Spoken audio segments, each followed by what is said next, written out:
Huesos de la cabeza. En la cabeza se distingue el esqueleto del cráneo del de la cara. El primero forma la caja que contiene el encéfalo y el segundo se halla situado por abajo y adelante del cráneo. Las cavidades orbitarias, nasales y bucal se abren principalmente en la cara. Huesos del cráneo. El esqueleto del cráneo está formado por 8 huesos. 4, 2 temporales y 2 parietales, son pares y simétricamente colocados. Los otros 4, frontal, etmoides, esfenoides y occipital, son impares y están situados en la línea media.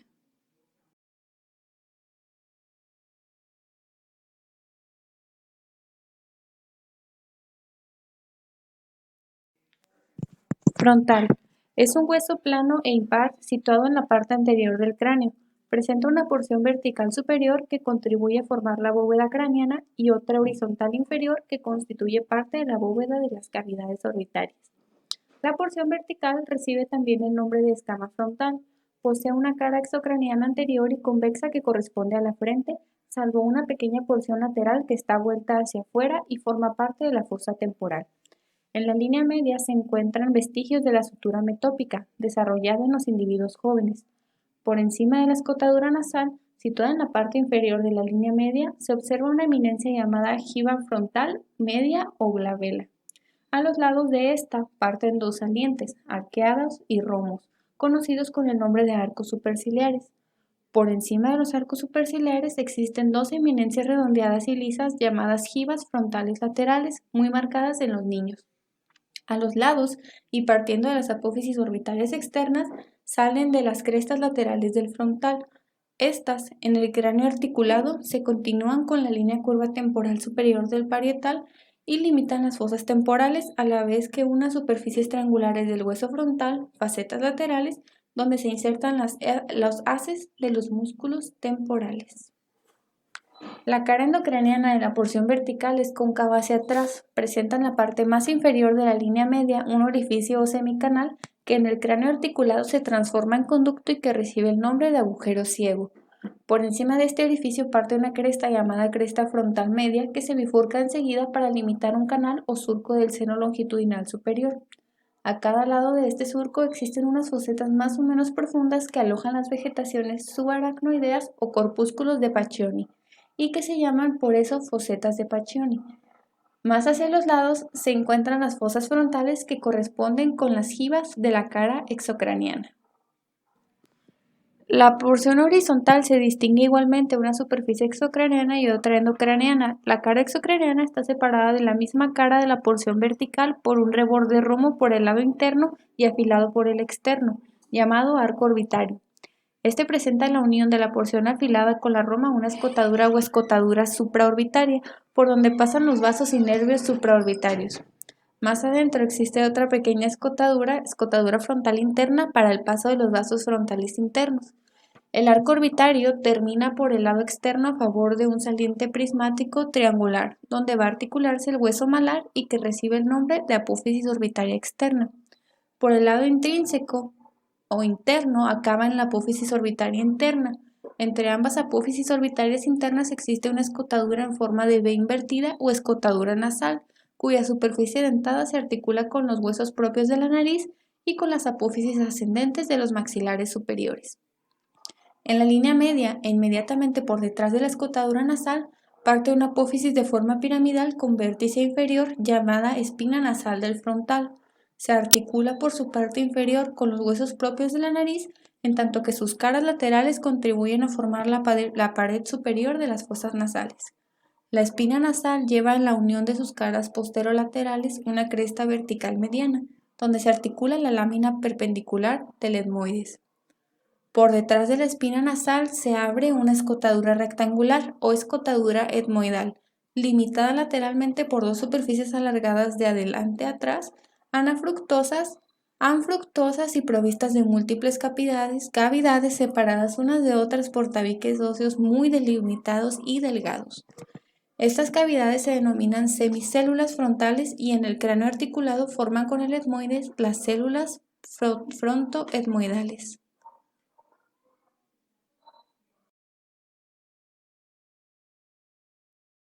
Etmoides. Es un hueso de forma irregular situado en la parte anterior y media de la base del cráneo y encajado parcialmente en la escotadura etmoidal del hueso frontal. Se distinguen en él una lámina vertical atravesada por otra lámina horizontal que la divide en dos partes y dos masas laterales que se desprenden de los extremos de la lámina horizontal. La lámina vertical está dividida en dos porciones, una superior situada por encima de la lámina horizontal dentro de la cavidad craneana y conocida con el nombre de apófisis crista galli. Otra inferior, situada debajo de dicha lámina, forma parte del tabique de separación de ambas fosas nasales y se denomina lámina perpendicular del etmoides.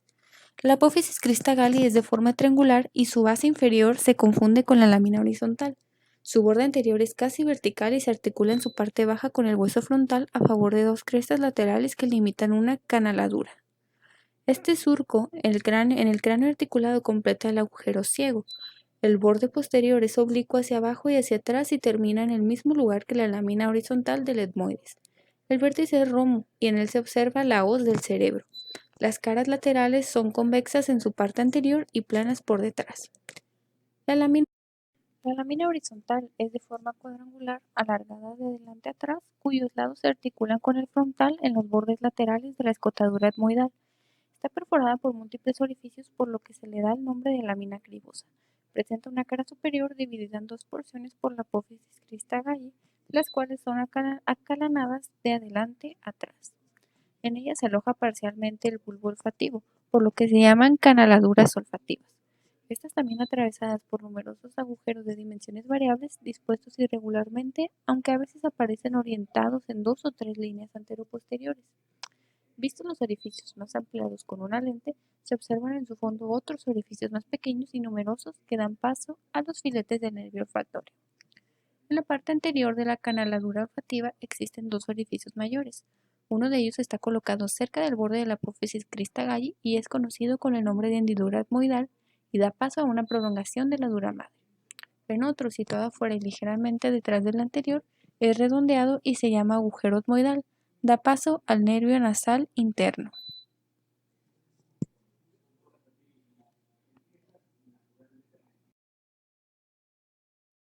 Masas laterales.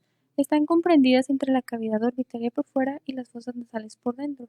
Tienen forma cúbica y se pueden distinguir en ellas, por tanto, 6 caras: una anterior, una superior, una inferior, una externa, una interna. En la cara superior está inclinada hacia afuera y hacia atrás y se articula con el unguis. Presenta cavidades abiertas o semiceldillas que en el cráneo articulado se completan formando las celdillas etmo-unguales.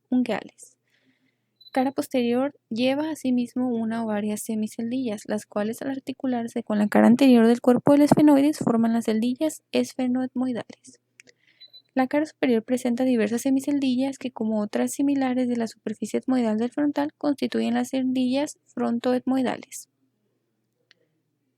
La cara inferior está algo inclinada hacia afuera y lleva, como otras caras del etmoides, semiceldillas que con el maxilar superior y con la apófisis orbitaria del palatino forman las celdillas etmoidales maxilares y etmoidopalatinas. La cara externa es plana y lisa y de forma rectangular que está formada por una lámina delgada o ultrapapirácea que forma parte de la pared interna de la cavidad orbitaria y se le llama también hueso plano del etmoides.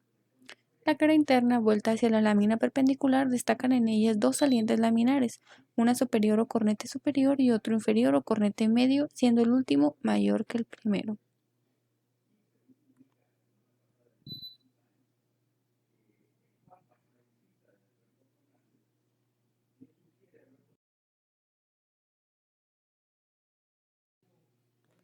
El esfenoides es un hueso impar, colocado en la parte media y anterior de la base del cráneo, por detrás del etmoides y del frontal y delante del occipital. Lateralmente limita con los dos huesos temporales, aunque está situado algo más delante que ellos. Posee un cuerpo que ocupa la pared central y tiene forma más o menos cúbica, y de él parten hacia los lados 4 apófisis simétricamente colocadas por pares y llamadas pequeñas y grandes alas. Otras dos, dirigidas hacia abajo, reciben el nombre de apófisis pterioideas.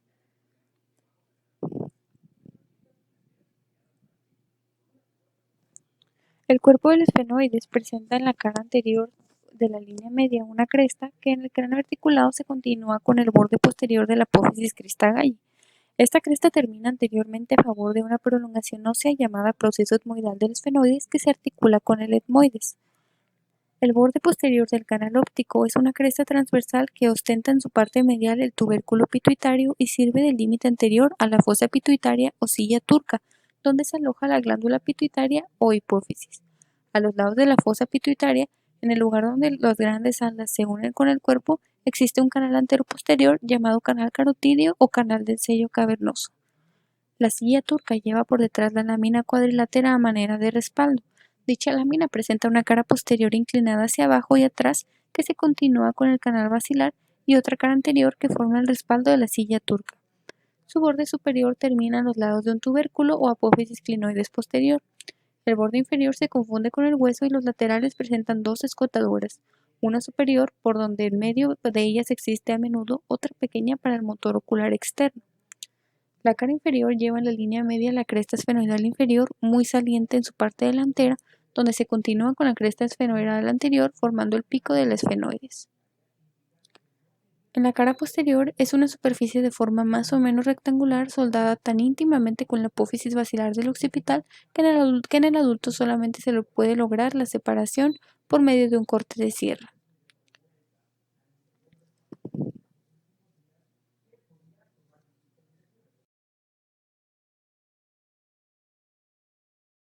Pequeñas alas o apófisis ingráceas. Tienen forma triangular con base interna y vértice externo situadas horizontalmente y nacen por dos raíces, una superior aplanada de arriba abajo y otra posterior inferior, rodeando entre ambos el agujero óptico por donde pasa el nervio óptico y la arteria oftálmica.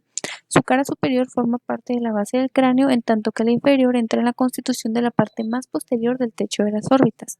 El borde anterior se articula con la porción horizontal del frontal y el posterior es delgado por fuera y grueso por dentro. Aquí forman, al terminar, un saliente denominado apófisis clinoides anterior. El vértice externo, muy afilado, se conoce con el nombre de apéndice sifoide o enciforme. Las grandes alas poseen una cara superointerna o endocraneana, otra inferoexterna o exocraneana y dos bordes, uno externo y otro interno. La cara endocraneana está vuelta hacia arriba y atrás, es cóncava y presenta en su parte interna o base varios orificios. El anterior, situado cerca de la hendidura esfenoidal, se llama agujero redondo mayor y da paso al nervio maxilar superior. Por detrás de él existe otro agujero de forma ovalada o agujero oval, por donde atraviesa el nervio maxilar inferior. Más atrás y por fuera de este último orificio se encuentra el agujero redondo menor, que deja pasar la arteria meningea media. Hay otros dos pequeños orificios inconstantes, el agujero de Vesalio, por donde pasa una vena emisiaria, y está colocado por delante y adentro del agujero oval, y cerca del agujero redondo menor, algo menos hacia atrás y adentro, puede encontrarse un pequeño orificio o conducto inmolado de Arnold, por el cual atraviesa el nervio pequeño petroso superficial. El resto de la cara endocraneana de las grandes alas es cóncavo y presenta diversas eminencias mamilares y depresiones digitales. Apófisis pterigoides. Están implantadas en la cara inferior del esfenoides por medio de dos raíces. La interna se desprende del cuerpo del esfenoides mientras la externa, más voluminosa, parte del ala mayor.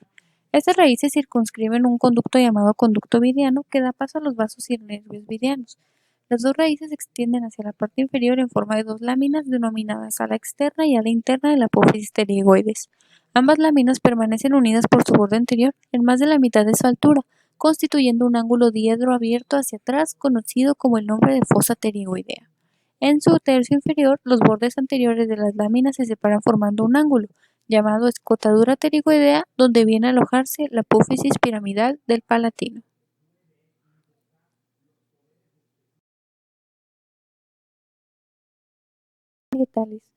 Son dos huesos planos situados simétricamente en las partes laterales y superiores del cráneo, por delante del occipital, atrás del frontal, encima de los temporales y articulados entre sí la línea media.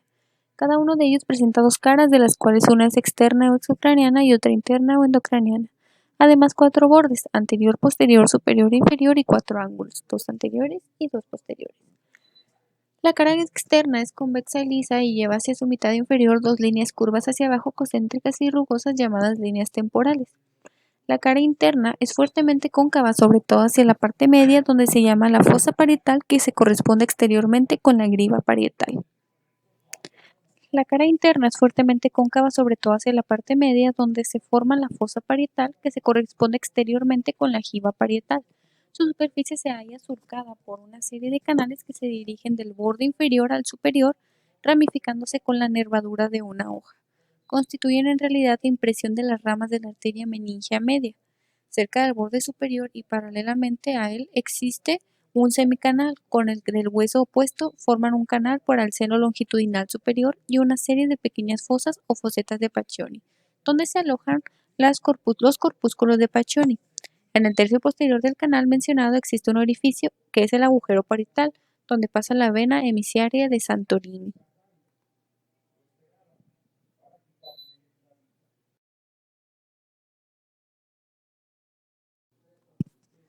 El occipital es un hueso impar y mediano, situado en la parte posterior inferior del cráneo.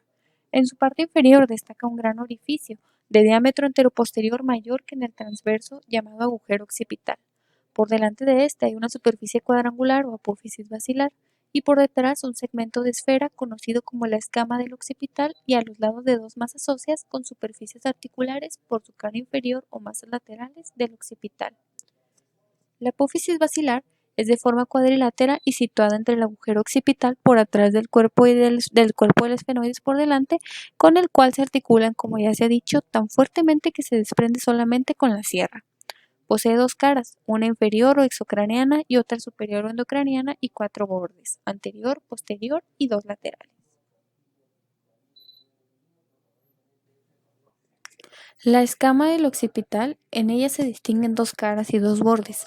La cara posterior inferior o exocraneana es convexa en toda su extensión y exhibe en la línea media, partiendo del agujero occipital, la cresta occipital externa, que termina a favor de una tuberosidad denominada protuberancia occipital externa. En su labio inferior se inserta el músculo trapecio, mientras que en el superior lo hace el occipital.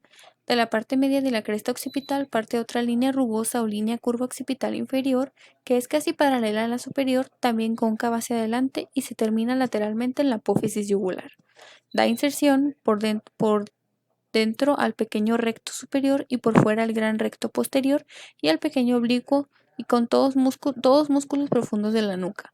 Las dos líneas curvas occipitales limitan una superficie rugosa donde van a insertarse por dentro el gran complexo y por fuera el pequeño oblicuo. Arriba de la protuberancia occipital externa y de la línea curva occipital superior se extiende una superficie convexa y lisa que corresponde al cuero cabelludo y al músculo occipital. La cara anterosuperior o endocraneana es cóncava y lleva en la línea mediana a partir del agujero occipital la cresta llamada occipital interna.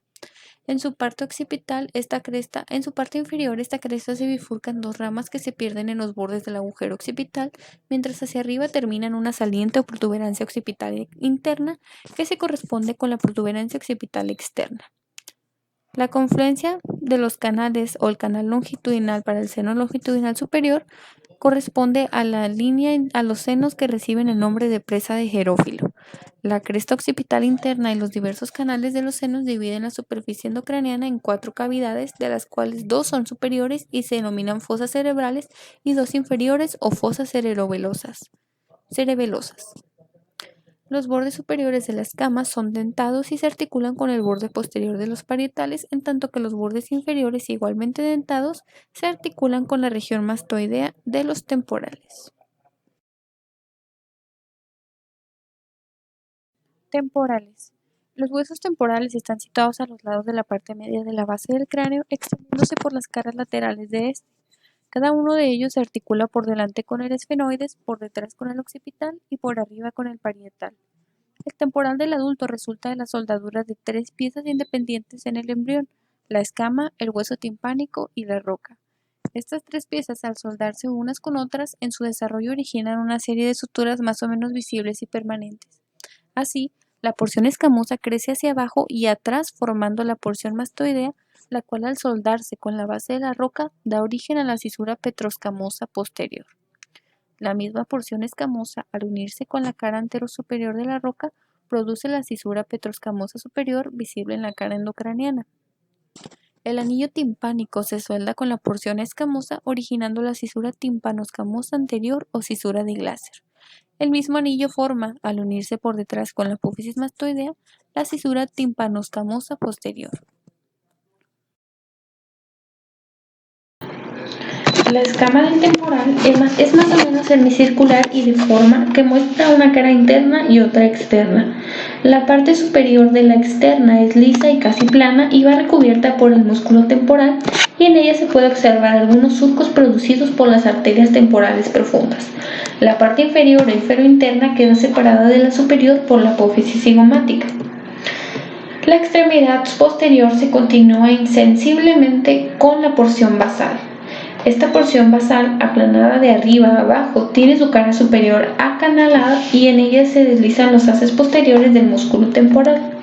Se prolonga longitudinalmente por su borde superior y recibe el nombre de raíz longitudinal de la apófisis cigomática. Se dirige hacia arriba en los límites de la escama y la porción mastoidea, de forma que la cresta supramastoidea o parte inferior de la línea curva del temporal inferior.